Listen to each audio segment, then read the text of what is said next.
Hello everyone, welcome to my channel. बच्चों, boards के exam बहुत नज़दीक आ गए हैं और बहुत ही कम वक्त बचा है, इसीलिए कुछ इम्पॉर्टेंट इन्फॉर्मेशन है जो मैं आपके साथ शेयर करना चाहती हूँ। एक तो ये कि सीबीएसई क्लास 10th के एग्ज़ाम का जो फर्स्ट टर्म का डेट शीट है वो आप इसके वेबसाइट पे जाके चेक कर सकते हैं। सॉफ्ट जो माइनर सब्जेक्ट है उसके एग्ज़ाम्स के लिए 17 तारीख से शुरू हो रहे हैं और उसके डेट्स स्कूल वाइज अलग दिए जाएंगे, लेकिन जो मेजर सब्जेक्ट्स हैं उनके एग्ज़ाम के डेट, सब्जेक्ट कोड और सब्जेक्ट नेम आप नोट कर सकते हैं। इसके बाद आप देखें कि नोट्स को बहुत ध्यान से आप पढ़िएगा, क्योंकि इसमें ये बताया गया कि आपके एग्ज़ाम का जो ड्यूरेशन होगा मेजर सब्जेक्ट का वो 90 मिनट्स का होगा। जो रीडिंग टाइम होगा उसके लिए 20 मिनट मिलेंगे आपको इंस्टीड ऑफ 15 मिनट्स। और विंटर सीज़न को ध्यान में रखते हुए जो एग्ज़ाम है उसकी शुरुआत 11:30 बजे सुबह होगी, जबकि 10:30 बजे हुआ करती थी, उसकी जगह 11:30 बजे होगी।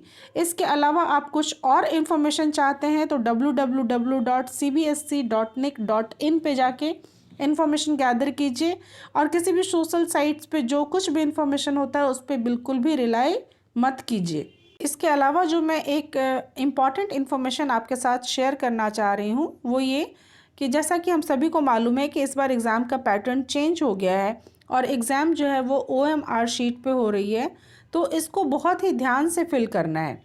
एक तो आप देखिए कि आपको अपना रोल नंबर लिखना है और उसके बाद अंकों में उसी रोल नंबर को लिखना है। फिर से परीक्षा का दिन और तारीख, उसके बाद सेंटर का नेम और नंबर, फिर आपका जिस सब्जेक्ट का एग्ज़ाम हो रहा है उसका कोड और सब्जेक्ट का नाम लिखना है, उसके बाद अपना नाम, फिर अपने पिता का नाम और उसके बाद विद्यालय का कोड और नाम लिखना है। इसके बाद जो ध्यान देने की बात है, आपको इस चीज़ को बहुत ही ध्यान से फिल करना है, क्योंकि इसमें आपको एग्जाम्पल्स दिए हुए कुछ रॉन्ग मेथड्स के। तो इस तरीके से बच्चों बिल्कुल भी अपने आंसर शीट को, अपने OMR शीट को फिल मत कीजिएगा। आप सिर्फ करेक्ट मेथड का इस्तेमाल करके ही कीजिएगा। और इसके बाद जब आप रिस्पॉन्सेस को फिल कीजिएगा तो आप देखिए 3 कैटेगरी है इसमें। एक तो क्वेश्चन नंबर है, दूसरा रिस्पॉन्स है जिसमें कि 4 सर्कल बने हुए हैं ABCD, जो किसी भी क्वेश्चन के 4 ऑप्शंस हैं। इसके बाद एक बॉक्स बना हुआ है स्टार का और उसके बाद बगल में उसके हैशटैग है। ये 4 सर्कल जो है वो रिस्पॉन्स के लिए हैं और जो भी रिस्पॉन्स आपका होगा उसको आपको आंसर में लिखना है। सपोज़ कीजिए कि ABCD 4 में से आपने B को सेलेक्ट किया है, तो B को सर्कल करने के बाद, B को डार्कन करने के बाद आपको B ऑप्शन लिखना भी है स्टार वाले बॉक्स में, ठीक है। और इसके बाद यदि आप कोई सा क्वेश्चन छोड़ रहे हैं तो उसके लिए आपको उस हैशटैग को सर्कल करना है। अटेम्प्ट नहीं कर रहे हैं तो हैशटैग को ज़रूर से सर्कल कर दीजिएगा, ज़रूर से डार्कन कर दीजिएगा। इसके अलावा जो इम्पॉर्टेंट बात है वो ये कि OMR शीट के नीचे आप देखिए एक लाइन लिखी हुई है, I confirm that all particulars given above are correct. इसको आपको अपनी हैंडराइटिंग में सेम चीज़ लिखनी है। Please write above statement from your hand, यानी आपको अपनी हैंडराइटिंग में सेम सेंटेंस को लिखना है और उसके नीचे अपने सिग्नेचर करने हैं। सिग्नेचर में आपको रनिंग हैंड से अपना नाम लिखना है। तो बच्चों, इस तरीके से बहुत ही संभल के आप OMR शीट को फिल कीजिएगा। इसके बाद मैं आपको दिखाती हूँ एक और चीज़ जिससे आप सही तरीके से फिल करना जानेंगे कि OMR शीट को किस तरीके से सही तरीके से फिल करना है। इस OMR शीट में रिस्पॉन्स किस तरीके से करना है उसके करेक्ट मेथड बताए गए हैं। आप देखिए नंबर 1 पे रिस्पॉन्स के 4 सर्कल्स हैं, स्टार का एक बॉक्स है और उसके बाद हैशटैग का एक बॉक्स है। करेक्ट आंसर को फिल करना है और करेक्ट आंसर को डार्कन करना है और वो करेक्ट मेथड है। उसके बाद सेकंड नंबर पे आप देखिए कि आपने एक डार्कन कर दिया है, आपने एक सर्कल को फिल कर दिया है A में, लेकिन आपने आंसर लिखा है B में। तो आप इस बात का ध्यान रखिएगा कि आपका answer will be considered as B, यानी कि आप जो कुछ भी बॉक्स में लिखेंगे that will be your final answer. Number 3 पे देखिए A में सर्कल किया है, बाकी 3 को छोड़ दिया है, आंसर लिखा है B और फिर हैश टैग भी कर दिया है। तो इसमें क्या होगा कि answer will not be evaluated. आप यदि इस तरीके से करेंगे तो आपके आंसर की इवेल्युएशन नहीं हो सकेगी। इस तरह के आंसर करने से आपको मार्क्स नहीं मिलेंगे। नंबर 4 पे देखिए, एक सर्कल किया है, फिर बाकी 3 को क्रॉस कर दिया है और आंसर में लिख दिया है सी और हैशटैग नहीं भरा है। 5th में देखिए, आपने एक में क्रॉस किया, बी में टिक किया, सी और डी दोनों में ही आपने क्या किया, क्रॉस कर दिया है और आंसर में आपने लिख दिया है डी और हैशटैग फिल नहीं किया है। तो answer will be considered as D. ठीक है, जो भी आपने लिखा है उसको। तो यही सलाह है बच्चों कि आप जो कुछ भी बॉक्स में लिखें वो बहुत ध्यान से सोच समझ के लिखें, क्योंकि जो कुछ आप बॉक्स में लिखेंगे वही आंसर आपका कंसीडर किया जाएगा। नेक्स्ट देखिए 6 पे, सही तरीके से फिल नहीं किया है, छोटा सा सर्कल में डॉट जैसा बना दिया है, फिर एक को टिक कर दिया, बाकी 2 को छोड़ दिया है और ए लिख दिया है, हैशटैग छोड़ दिया है। तो answer will be considered as A. ठीक है, आपने पूरा फिल नहीं किया लेकिन आपने बॉक्स में ए लिखा है तो आपका आंसर ए माना जाएगा।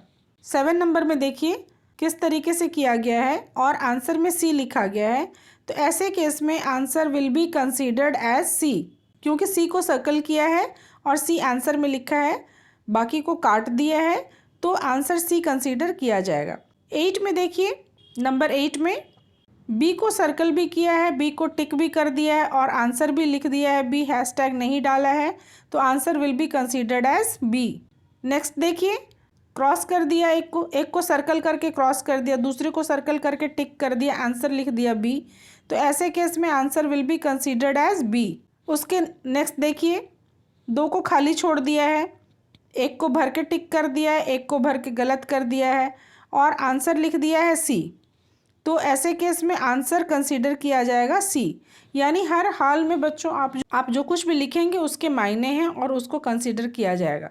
11 नंबर पे देखिए, 3 सर्कल को खाली छोड़ के 4th को थोड़ा सा भरा गया है और आंसर लिखा गया है डी, तो ऐसे में answer will be considered as D. तो बहुत अलग अलग तरीके से बच्चे कर देते हैं आंसर, और उस केस में क्या आंसर होगा वो आप देख रहे हैं कि जो कुछ भी लिखा हुआ होगा वही होगा।